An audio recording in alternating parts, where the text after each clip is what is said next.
On the 29th of May, 2032, at 11:23 p.m. in Chinese Standard Time, all of humanity heard the exact same thing welcoming them to the world of humanity's key to the end. The universe's most popular MMO game began its internal beta test, confusing our protagonist who was hanging his boxer shorts. He then called his roommate, Fatty, to tell him that his earbuds weren't plugged in.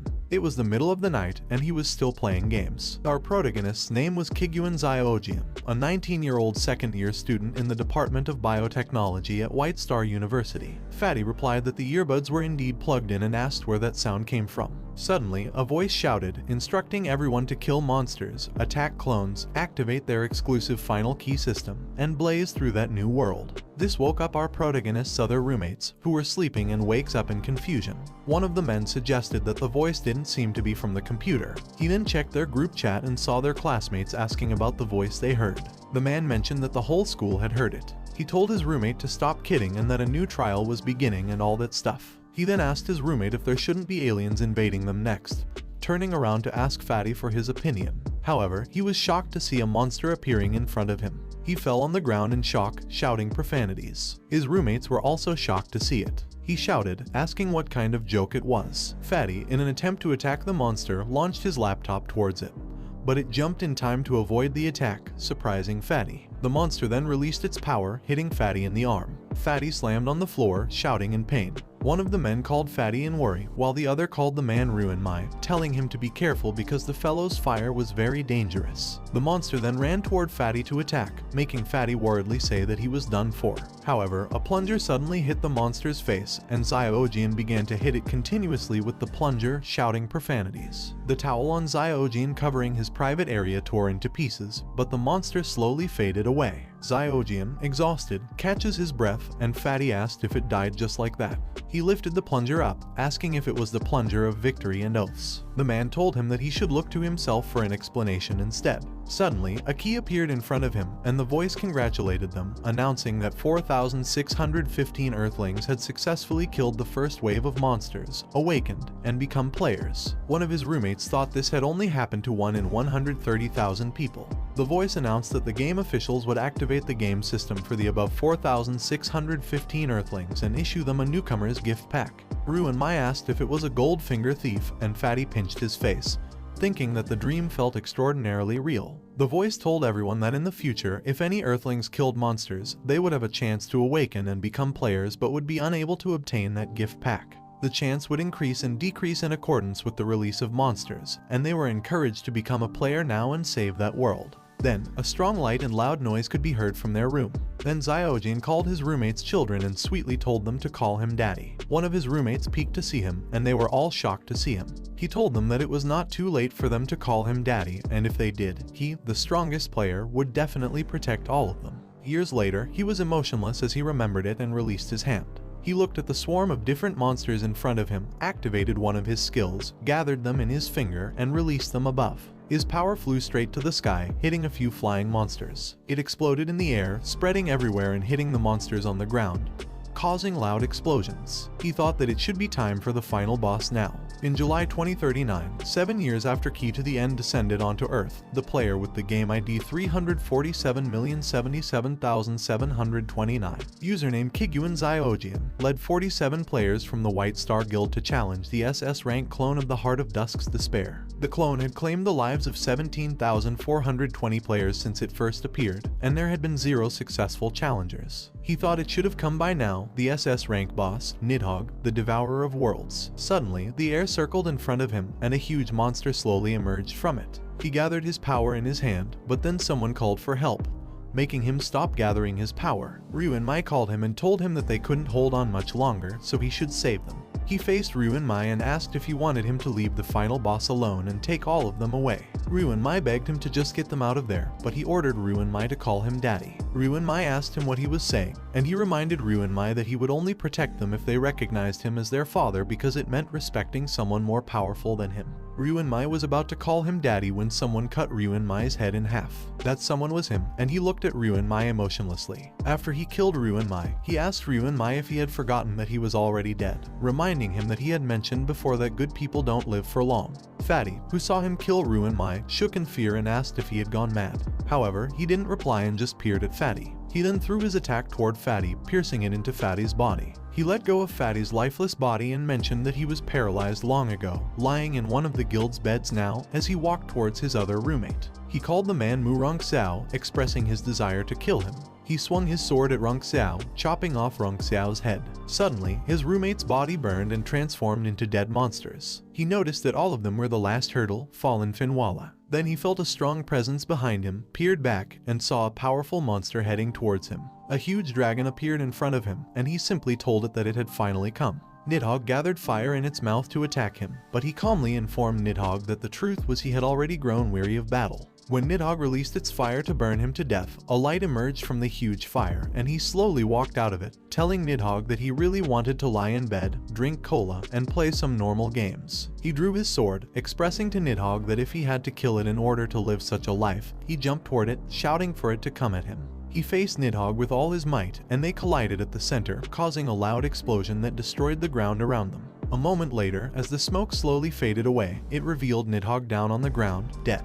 After seeing it, he also fell to the ground next to Nidhogg, knowing that it was decided. He noticed that Nidhogg was slowly fading away. And so was he, lying on the ground without a hand and a huge hole in his stomach. He told Nidhogg that it had dragged him into that as well. He lay there, remembering leading his team, being swarmed by enemies, and being with his teammates. He realized that he was truly seeing his life flash before his eyes. Then he saw Rongxiao walking away, Fatty being attacked, and Ruin Mai trying to fight. He realized that it was the end for him too, but cursed when he remembered a can of Coke. Then he disappeared, thinking that he really wanted to drink some cola with his roommates. The voice announced that the Heart of Dusk's despair, Nidhogg, had been vanquished and congratulated Kiguan Ziojian, ID 347,077,729, for obtaining the title of the world's only dragon slayer. Kiguan Ziojian was game over. In 2039 ad, Kiguan Ziojian challenged the SS rank Heart of Dusk's despair. On that same day, the internal beta test of the game Key to the End ended, and heroes had died, but the world didn't stop turning. In 2040 ad, Mu Rongxiao replaced his deceased friend, Ziojian, as the guild master of the White Star Guild, and players worldwide began battling one another. In 2044 ad, the Kingdom of the White Star was established. In 2056 ad, Mu Rongxiao changed the name of the Kingdom of the White Star to the Empire of the Whole Star and formally proclaimed its emperor. The ad period became a thing of the past, and humanity entered the era of the White Star. After, in the 998th year of the White Star, the entire humanity heard the same thing, saying that they were honored to notify the inhabitants of the planet that the universe's most popular MMO game, The Key to the End, begins its open beta test now, and version 1.0's The Key to Enlightenment has been updated. It told everyone to enjoy the game. Humanity, which was already living in a game, once again underwent a blood-soaked trial by fire. At that very moment, somewhere unknown to anyone, a huge egg slowly cracked, and someone was inside it. The egg cracked open, revealing Ziojian lying inside, and the title of the world's only dragon slayer had been activated. The description of the world's only dragon slayer stated that those who slay a dragon will become one themselves, and Ziojian, who killed a dragon, is fated to dance with it forever, leaving them to wonder if it was a blessing or a curse. Additionally, while the black dragon Nidhogg lives, the player will not die and will gain the status of Dragon's Dream, which lasts indefinitely. Ziojian looked at his hand, confused about what was happening, and surveyed the surroundings, pondering the nature of the place. Suddenly, something yellow appeared in front of him, catching him by surprise. The thing attempted to say hello, and just as he was about to touch it, it released wings like bats and revealed eyes and mouths while shouting greetings, causing him to jump in shock and shout in frustration. He angrily asked what it was, and it replied that it was his dedicated customer service agent, there to serve him. Ziojian questioned if it was genuinely dedicated customer service and wondered why it looked like that pair of slippers he had in university. The agent flew around him, explaining that only the top-ranked player from the internal beta test could have a dedicated customer service, considering it a unique benefit. Ziojian could call it his agent, and it would answer any questions he might have. He asked the agent if it could look like something with a bit more intelligence, and the agent, sounding hurt, told him that it was really hurtful. Ziojian dismissed it and ordered the agent to explain the situation he was in now. The agent replied that it would explain everything and proceeded to do so. After the agent explained, Ziojian told the agent that Nidhogg came back to life because of the game's open beta, and he came along as a 2-for-1 deal because that title linked his life with Nidhogg's life. The agent meowed like a cat, claiming that he had understood it perfectly. Xiaojian asked the agent why it meowed, and the agent explained that through the analysis of data, it had inferred that the usage of certain appropriate phrases effectively fosters a closer relationship with the player, ranking from most to least effective as meow, mew, woof, chirp, and more. Annoyed, Xiaojian pulled the agent's mouth wide and told him that it was quite enough. He then asked what would happen to the world if the black dragon were to live. The agent replied that, according to its calculations, there is a 99.764% chance that within 70 years, Nidhogg's fire will destroy 76.3% of the world's land, and less than 8% of the world's population will remain alive. The agent assured him not to worry because it came installed with a Dragon Slayer system, and would provide the most precise and effective guidance on his quest to slay the dragon. Xiaojian asked the agent what he gets out of it, making the agent ask him back what he meant by get. Xiaojian pointed out that less than 8% of the world's population would remain alive, but he wondered what that had to do with him when he shared a life with the dragon. He told the agent that surely he didn't think anyone would undertake a main quest with no reward. The agent looked at him for a moment and told him that, of course, there are rewards. They will provide a sea of experience points, in-game currency, top-quality talent books, and priceless legendary equipment. But most importantly, his dragon-slaying assistant would take responsibility for his descendants. Xiaojian was confused and asked the agent what he meant by descendants. The agent asked him if he forgot to introduce it to him and reported that he, Kiguan Xiaojian, on the 30th of March 2040 at 11:12 p.m. in Earth time, became a biological father when a human female successfully gave birth to a female human infant. The agent clarified that he was the one who provided her X chromosome and various other genes. Subsequently, his daughter grew into an adult, gave birth to 2 boys and 1 girl, and they had their own offspring.